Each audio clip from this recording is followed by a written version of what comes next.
კომპიუტერული სისტემის ხელყოფის, კომპიუტერულ სისტემაში უნებართვოდ შეღწევისა და თაღლითობის ბრალდებით თბილისსა და გორში. შინაგან საქმეთა სამინისტროს თანამშრომლებმა 5 პირი დააგაბეს. გამოძიებამ დაადგინა, რომ ბრალდებულებმა რამდენიმე მოქალაქის ინტერნეტ ბანკის პირადი მონაცემები მოტყუებით მოიპოვეს და მათი გამოყენებით სხვადასხვა მიკროსაფინანსო ორგანიზაციიდან სესხები აიღეს. დაკავებულების სესხის დამტკიცების შემდეგ ფულს მათთვის ხელმისაწვდომ ანგარიში რიცხავდნენ, საიდანაც ხდებოდა თანხის განახდება. აღნიშნული დანაშაულებრივი სქემის საშუალებით ბრალდებულები საკრედიტო დაწესებულებების კუთვნილ 15,000 ლარს უკანონოდ დაეუფლნენ. გამოძიება კომპიუტერული სისტემის ხელყოფის კომპიუტერულ სისტემაში უნებართვო შეღწევისა და თაღლითობის ფაქტზე მიმდინარეობს.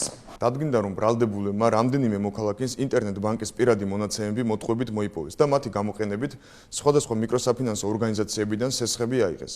დაკავებულების სესხის დამტკიცების შემდეგ აღნიშნულ თანხას მათთვის ხელმისაწვდომ ანგარიშზე რიცხავდნენ, საიდანაც ხდებოდა თანხის განახდება.